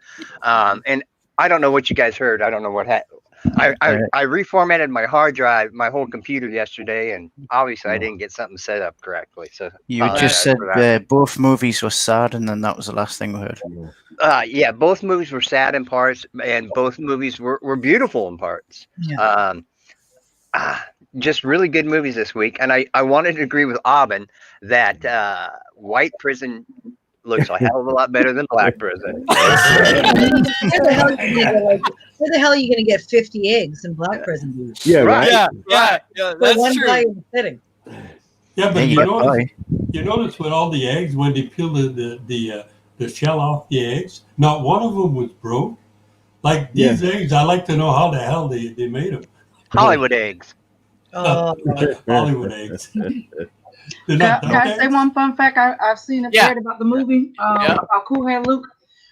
They said there was movies made before Marlon Brando, movies after Marlon Brando, and Cool Hand Luke was one of them movies that should be still categorized movies after Marlon Brando because as far as method acting and movies that should have definitely been Oscar worthy because of the acting and because of the way the movie was made. Yeah, I don't know. It to me, it is. I don't know. Maybe there's something that when I'm watching this movie and I think of, there's just so many quotes, and I guess I've seen it enough times that I can quote. But when Guns N' Roses pulls a quote out of a damn movie to put it in one of their songs, it got to be a pretty popular quote. Yeah, but what they were saying by that was they were saying that movies that was made back then, when actors had acted and stuff, they were just there and just saying lines and stuff. Didn't really have as much meaning or whatever to it as it does now. You know, they really had to act and stuff as now. Yeah, right. As they did before then, back in the day. I'm looking through 1968 because this movie's made in 1967, but the awards was 1968. So, In the Heat of the Night, Rod Steiger won the leading actor for that. Dustin Hoffman, The Graduate, he was nominated. Guess Who's Coming to Dinner? Spencer Tracy was nominated for that. Guess Who's Coming to Dinner though was who though? Who there was there not? It was Sidney Poitier. Sidney Poitier. Yeah. And Heat of the Night. Yeah. How crazy is that? Two movies he was in the same year nominated for Academy Awards. And was he though? No, probably. He was in the Black Prison. Yeah, exactly. Honestly, that's brutal because the dude was fantastic, especially in The Heat of the Night. Well, to me, he was better than Rod Steiger. Rod Steiger was good. He plays a good dick. He always does. He was in January Man. He was a dick. Sidney Poitier was like. He's a man. Yeah, man, for sure. I agree. I'm trying to look. The other movie that year, Warren Beatty had Bonnie and Clyde. Bonnie and Clyde was a big movie that year. The Dirty Dozen was a big movie that year. Dirty Dozen was so good. Yeah. What was to Serve with Love? That year also. Again, eh? No. I don't see it nominated. Okay. I don't think it was that year though, but it was probably same time period. Yeah. Barefoot in the Park for supporting actress. Barefoot in Park, Thoroughly Modern Millie. Never heard of that. Wait Till Dark, Aubrey Hepburn. The Whispers was another leading actress. Because Anne Bancroft for The Graduate. Katharine Hepburn got Guess Who's Coming to Dinner. You know what? Anne Bancroft, for me, was one of my all-time favorite actresses of all time. And the fact that she was married to Mel Brooks is amazing. She never did an interview in front of a crowd. She only ever did interviews if it was just somebody talking to her. Like she went on, who was it? I want to say like Rosie O'Donnell show or something like that, but she couldn't have an audience. Rosie. Wow. She was so shy.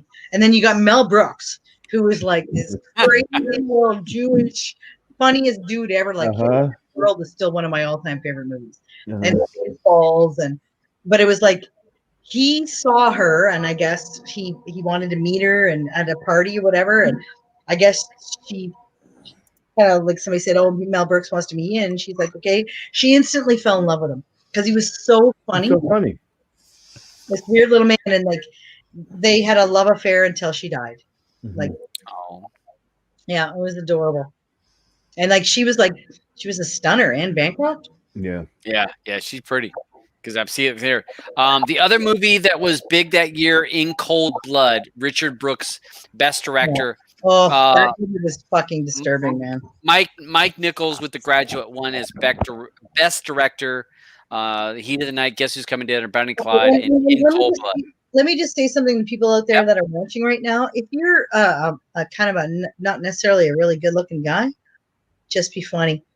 Us girls love that. Yeah, look at me. I've been hanging in there. Todd, Be funny and listen to them. Honest to God, it's the simplest thing ever. We'll think you're the most beautiful thing we've ever seen. That's it. Jedi mind tricks. Yeah.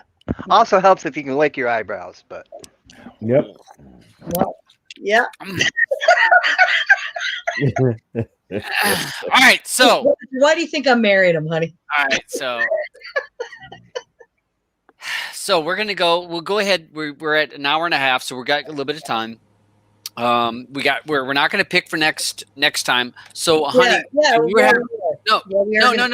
Yeah. I was gonna ask you. So for when we kick it back off, there will be who's gonna be. Okay, it's me and Aubin for us, but Ken and Eddie are both at 4. Cam was, and she's still not around. So I'm willing to give up my spot to.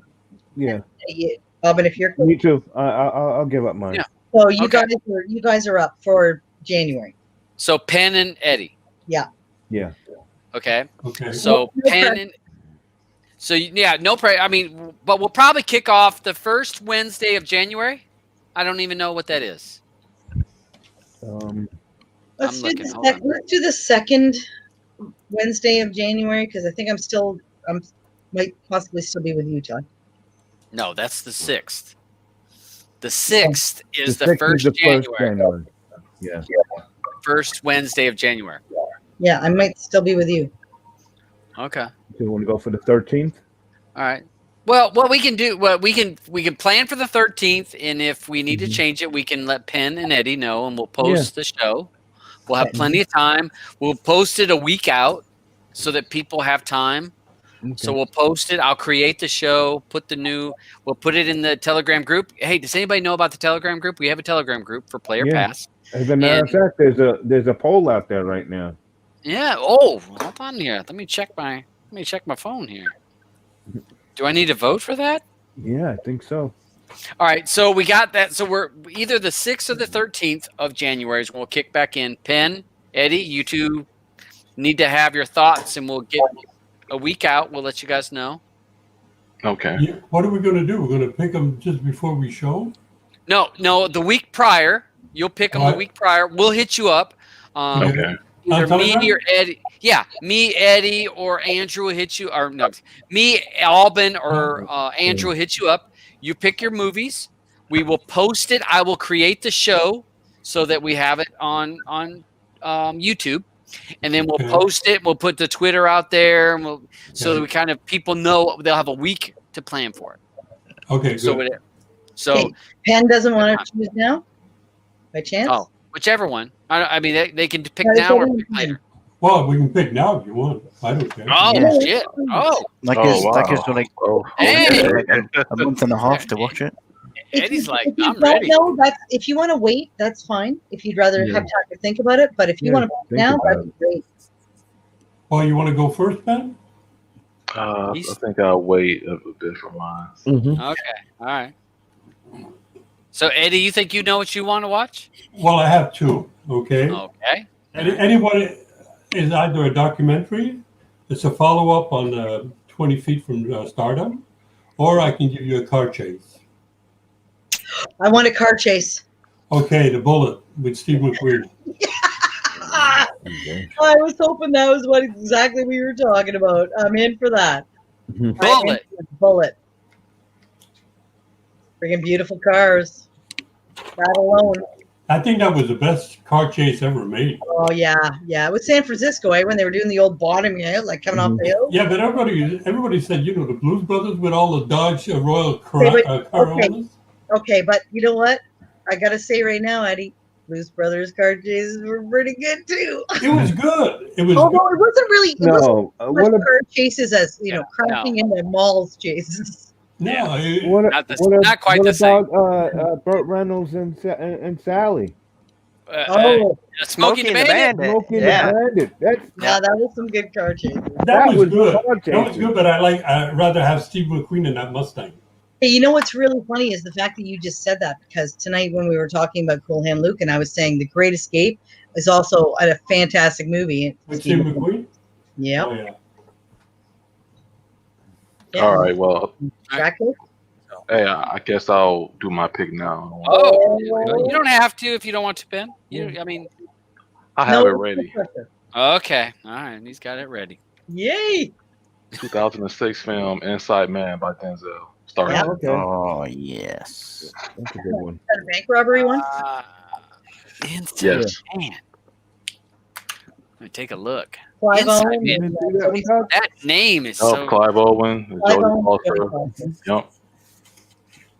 Added to my track list, both of those. You don't know that one, Todd. Even I know that one. The name is so. Wait. Good. The Inside Man. Inside Man. Inside Man, not Men. Okay. Okay. I did Man. For Denzel. Yeah, I did the wrong one. It is Inside Man, isn't it? Not Inside Men. It's Man. You're right. 2006. Yeah, Inside Man. Yep. Inside Man, 2006. Yeah.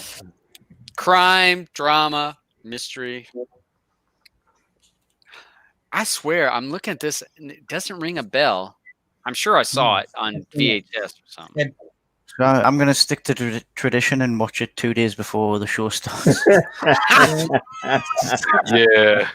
Hey, Alban and Eddie, and they'll have that done tomorrow. Yeah. See, you know what's weird is Steve McQueen, like a lot of people, like he was a sex symbol, Steve McQueen. But honest to God, he doesn't. I liked him, but he doesn't have the Paul Newman vibe. He just doesn't have that. Same with Redford. Redford had that vibe. Although Paul Newman was like, he's here, and Redford's like, here. Yeah. And Paul aged a hell of a lot better than Robert Oh my did. God. Yeah, we were talking about that movie with Bruce Willis there. Him and Bruce Willis and Melanie Griffith. And he was like 80 when he made it, or like 70 when he made it. He was still sexy. Melanie Griffith almost did him in the movie.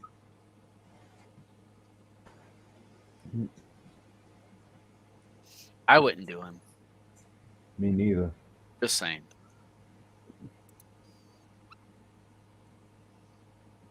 Right. Oh. All of a sudden, it got silent. I was trying to look at what movie you were talking about. What, Inside Man? No, the one where she was talking about with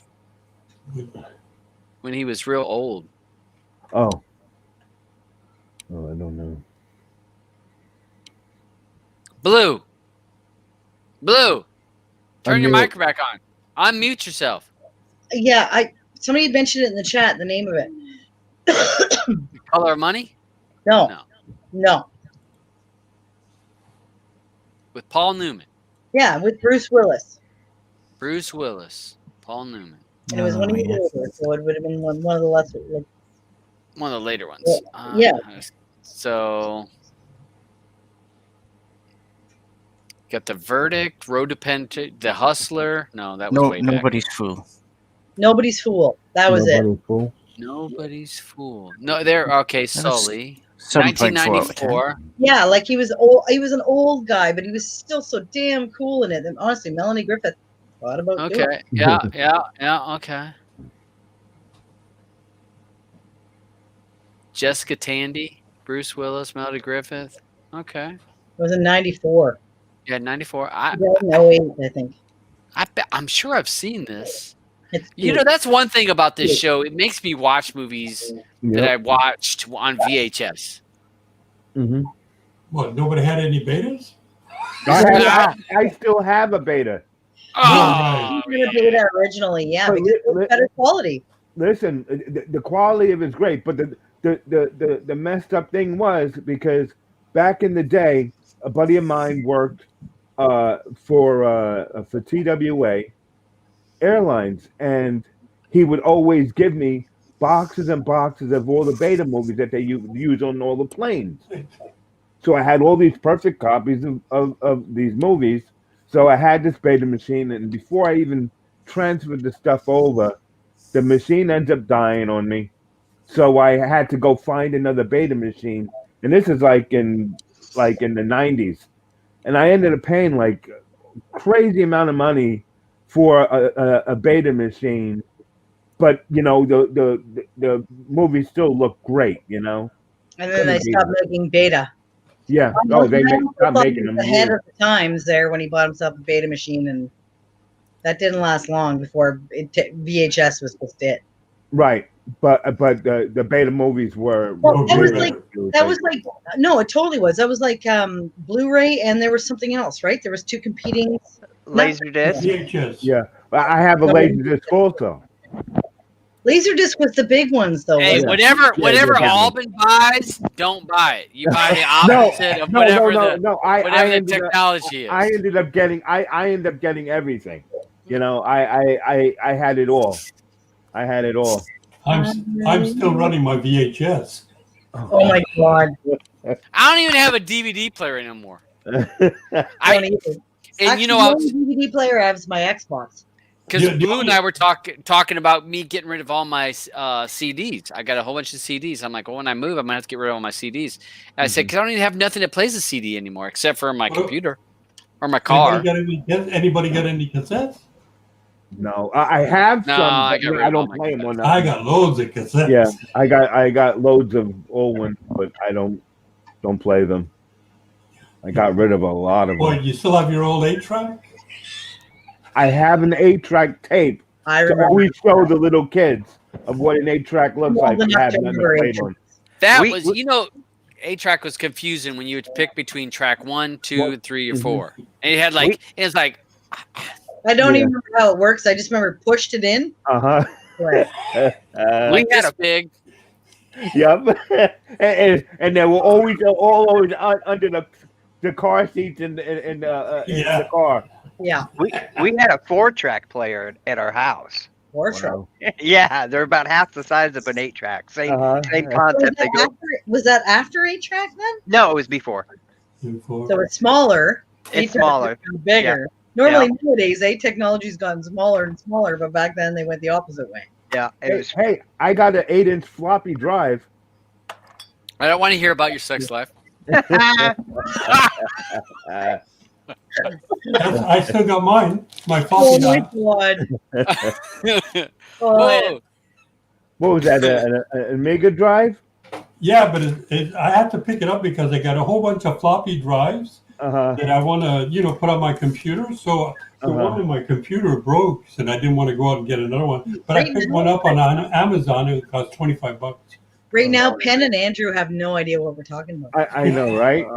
I just have no clue. Do you know what a punch card is? Probably. Yeah, I know what a punch card is. When you go to work, isn't it? I got stacks of punch cards from when I was in high school. Oh man. Did you punch all the holes? Yeah, I did. Oh my god. I even have one of the one of the first cell phones. What you call the brick? Oh yeah, I had a brick. I still got mine. Oh god. Yeah, I had a brick. Andrew, I already have those on my Plex, by the way. 2 movies. Cool. Maybe I'll watch them by Friday. Oh, we're gonna have them done tonight. Yeah, I'll have one tonight also. Hey, for all the Americans in the room, sorry Canadians and UK people, try to watch Planes, Trains, and Automobiles on Thanksgiving. Oh yeah, it's the best Thanksgiving movie ever. It is. I love that movie. Yeah. You're going the wrong way. How does he know which way we're going?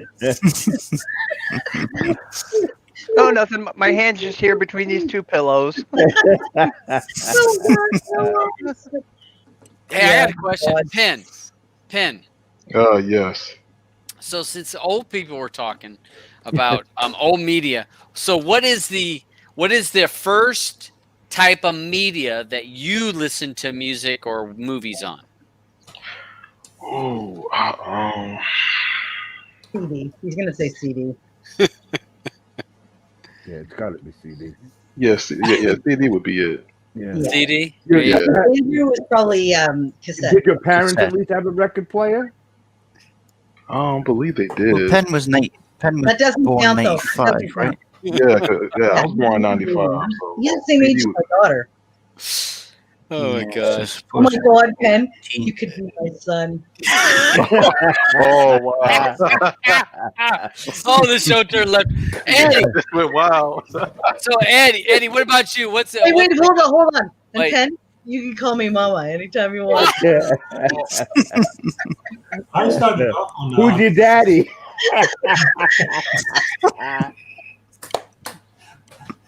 Oh, God. I'm sorry. Eddie, go ahead. I started on vinyl, 78s.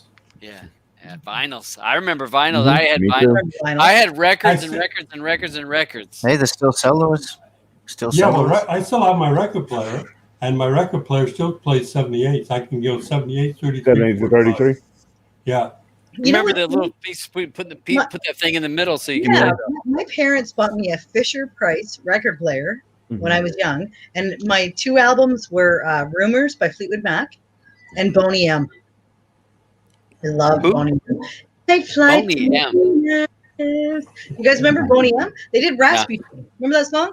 Rah, rah, Rasputin, lover of Russia. Oh yeah, I've heard that song. I don't remember that band though.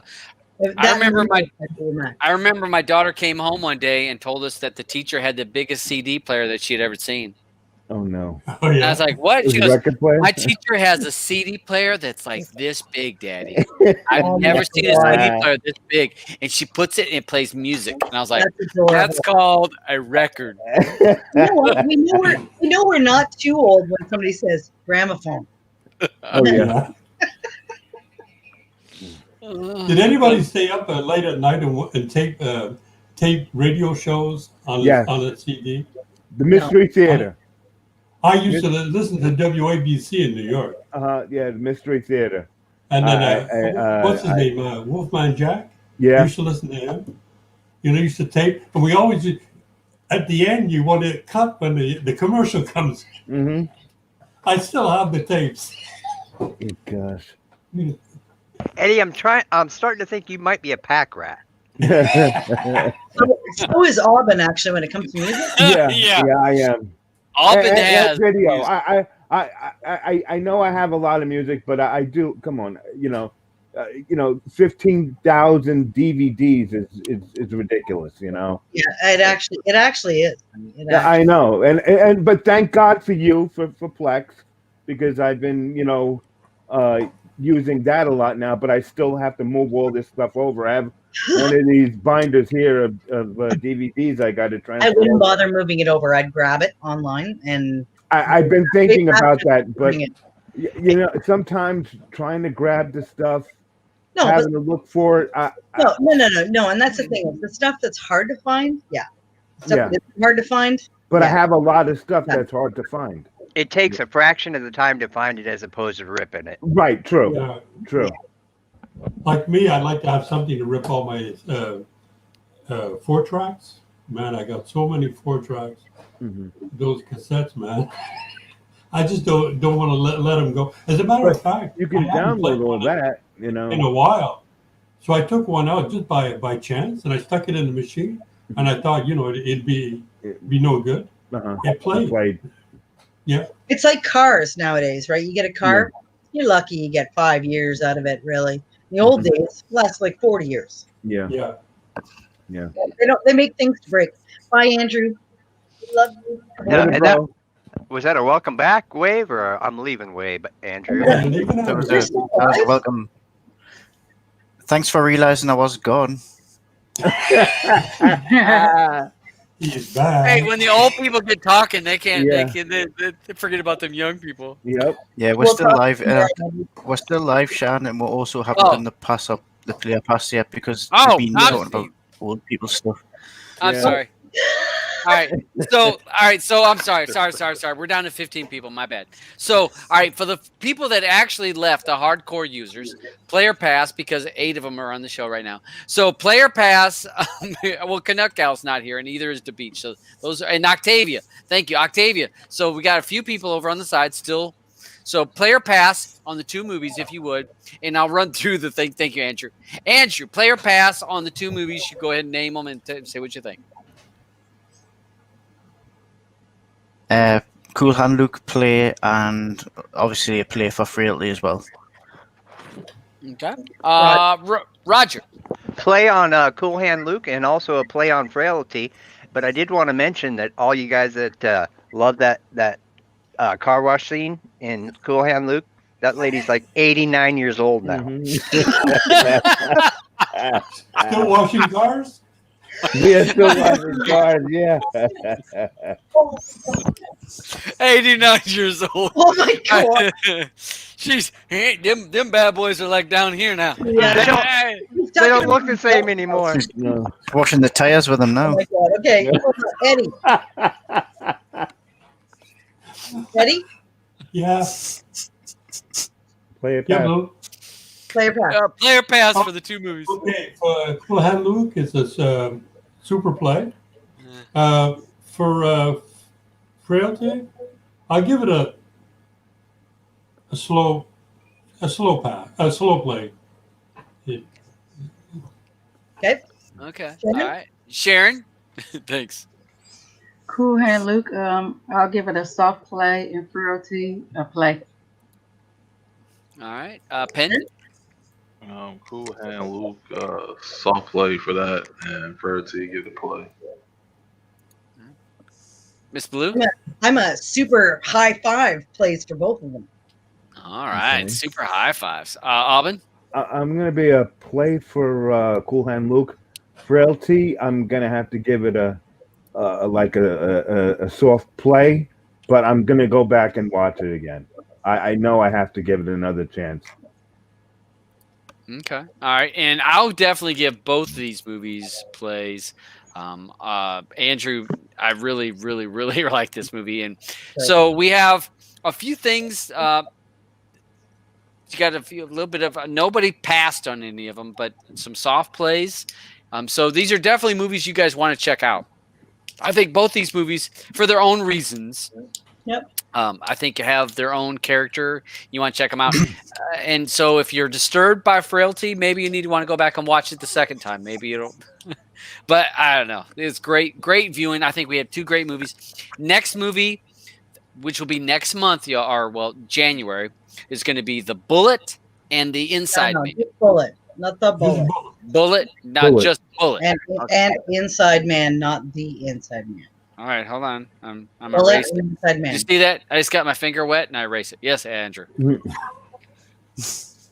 Mesa, Yep. I was just going to tell you the connection between the 2 movies Okay. was that the sheriff that gets killed in Frailty, the innocent sheriff, he plays one of the rangers or one of the police guys with a gun in Cool Hand Luke. What's he called? He's called. I'll have to Google it. 2 seconds. So Andrew, you're saying he really did deserve it then? I like Yeah, he when got we what was coming. in our movies. I always find that cool. That was Wait a just minute. random. It was Luke Askew. He's called. Oh, He's in yeah. Frailty. And what else did he? Yeah. What else was he in? His name sounds familiar. Cool Hand Luke and Frailty. How funny is that? No, but no, it was a show I thought he was in. Luke Askew. He's been in a few shows. Big Love. Was he in Big? Okay, that's funny. Yeah. Okay. Yeah. All right. He's got numerous episodes. Okay. Yeah, Horace Green. Maybe Horace Green was his character. No. Oh, okay. Horace Green.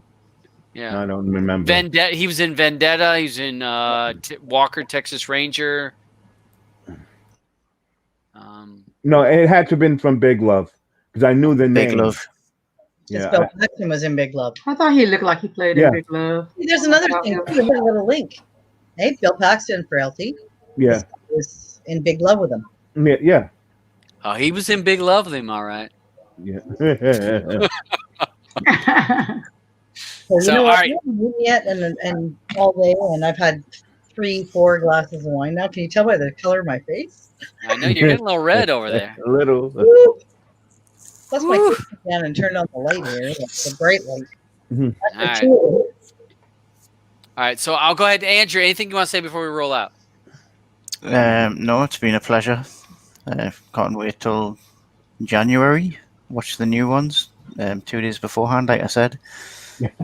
I guess in the meantime, I might watch one of these films that Oberyn's keeps banging on about. Oh yeah, Goodfellas or yeah. It's on my Scarface. collection. If you want to watch it, the remastered version, you know. I had to make him. I had to make it one of my picks. To Oberyn- make I him know. watch I Who saw that. I Live. was cracking up. It's on my I'm black. on- I'm just kidding. I'm going to watch Christmas movies for all December. I'm not going to watch any of that. I'm watching Christmas movies. Hey, but Andrew, do you have UK Turks on your computer? No, I don't use any Cody crap. Oh, okay. No, it's an APK. No, he has an APK. I don't use And APKs. Scarface is on there.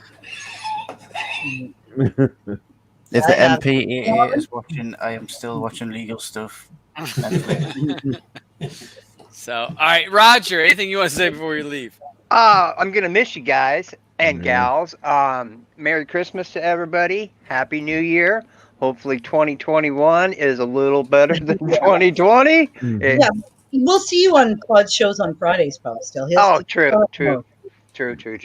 But thanks for having me. Always a blast. I really enjoy this. Great movies this week, and everybody be safe and see you next year. Yes, of course it is. Eddie? Is Die Hard a Christmas movie to beach? Yes, it is. Yeah, 100%. No. Just one of the Yeah, greatest Christmas movies of all time. Oh. Come on now. Just because it happens at Christmas doesn't make it a Christmas movie. Yes, it does. Yes, it totally Yes, it does. Now I have a machine gun. Gremlins is a Christmas movie, and so is Die Hard. Yes, thank you. Neither. That is And why I'll watch both of those before I watch Goodfellas and Scarface. I was gonna say, God, be careful, or I might be marrying Roger instead. Yeah, you might, because I'm telling you, both those are not Christmas movies. Go ahead, Eddie. Sure. Thanks. Thank God, yes. A great show, and just in case, Streaming Matters is going to be going every week. Oh, Yeah, yeah. well, yeah, Okay. pretty much, yeah. I'm still got Yeah, play. you- I definitely this week. Yeah, Okay. Todd can't go a week without affection from the masses. Okay, good. Well, let's say everybody keep safe, and check y'all on Friday. As a matter of fact, you when you set a break, let's say a month and a half break, because right now I'm on my computer and I gotta go get my computer redone over again. So now you just open up a door so I can send it away next week. That's right. You got time. You got plenty of time. Shrinking Okay. Sharon. Anything for you, babe? Yes, I'd like to thank everybody. Thank you for having me on the panel. We'll see you on Fridays on Streaming Matters. Also, another recommended movie we could watch during this break is Fat Man. There's a movie coming out by Mel Gibson where a boy gets a lump of coal for Christmas and he hires Mel Gibson to go kill Santa Claus. Oh, yes. Yes. That's I've right. seen the preview for that. So and it looks like from the That preview, is a it looks like Christmas it's going to movie. be a very good movie. That's a Christmas It's movie. called, yeah, and it's definitely I'll a watch Christmas that. movie. It's called Fat Man. Shove it up your hole. Or a holiday movie. And for those in the States, happy Thanksgiving. We'll check you out. See you on Fridays over here or Streaming Matters. And other than that, we'll still be see you on weekdays on MS7 Morning Show. Yep. She has a morning show Monday through Friday, 9:45. Yeah. Penn, anything you want to say before we leave? Oh yeah, I want to thank everybody for tuning in to the show. Appreciate you guys letting me on your platform. Everybody take care. Have happy holidays. Stay safe. And until next time, peace out. And what's a see you later, mama? Come on. Come on. Oh man, hey. You see what happens when she gets some wine in her. Uh-huh. That's what I deal with. That's what I deal with. Oh man. But at least she's not doing the worm on the floor. You know? Come on, I'd be a good mother to you. What? What's wrong with the worm? Okay. Oh, there ain't nothing wrong with that, honey. Okay. Sorry, it's a honey. Well, PG. All right. So before we roll out. Oh, can I do this? Thanks, everybody. All right. Alban. I want to thank everyone. I'm gonna definitely miss you. But hopefully we'll keep seeing each other on the Friday night. Oh gig. yeah. But it's really great. My Wednesdays with you guys all. I hope everyone has a very healthy, New Year and Christmas and eat a lot of turkey. If you are going to be with family, Make it small. yeah, make it small. Yeah, wear your damn mask, and I'll hopefully see you guys on Telegram. Tell me what movie to watch out there because I'm going to be bored as shit. I'll give you 2 every week if it makes you happy, honey. Yeah. Alban might just be creating some damn StreamYard shows just as I'm No, bored. I wouldn't. No, I Just can't.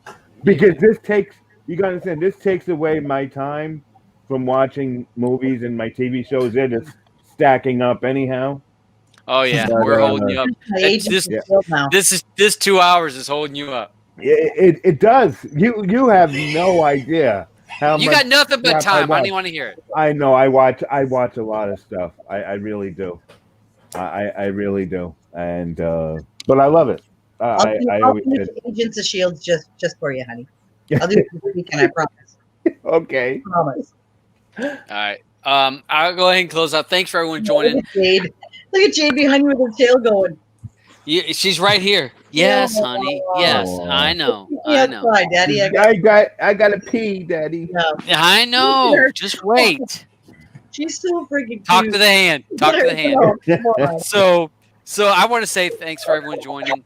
Penn and stop it, Blue. I can't talk when you keep giggling in my ear. So Penn and Sharon both have YouTube channels. I would wish for you all to check them out. Sharon is 9:45 Monday through Friday. Never know what that panel is going to talk about. It's all over the place. So definitely check that out. Penn has awesome, great videos, tutorials, things that you're not going to see on other channels. So definitely check out those two guys that have great, or guy and gal that have great content. So check that stuff out. Thanks for everyone watching. And we have Thanksgiving for the U.S. And then we have Christmas for everybody and New Year's. So please be safe. We know that the whole world is in, everybody's numbers are going up. So just be safe. Wear your mask. Keep social distancing. Try to wash your hands more often. The sanitizer, all the simple things that we can all do to help try to keep all of us safe. And that's what I just ask for us all to do. And you're going to see me on Fridays. I'll have my shows on Fridays, so we're going to do that. Told you. And Trump's numbers right. isn't going up. Huh? So Trump's numbers aren't going up. No, No. he's fighting. He's fighting tooth and nail. Sound like dinner. But thanks for everyone watching, and we'll see you on Fridays. And watch these movies, and I'll post those definitely a week before. Watch these movies the next month and a half, please. You're gonna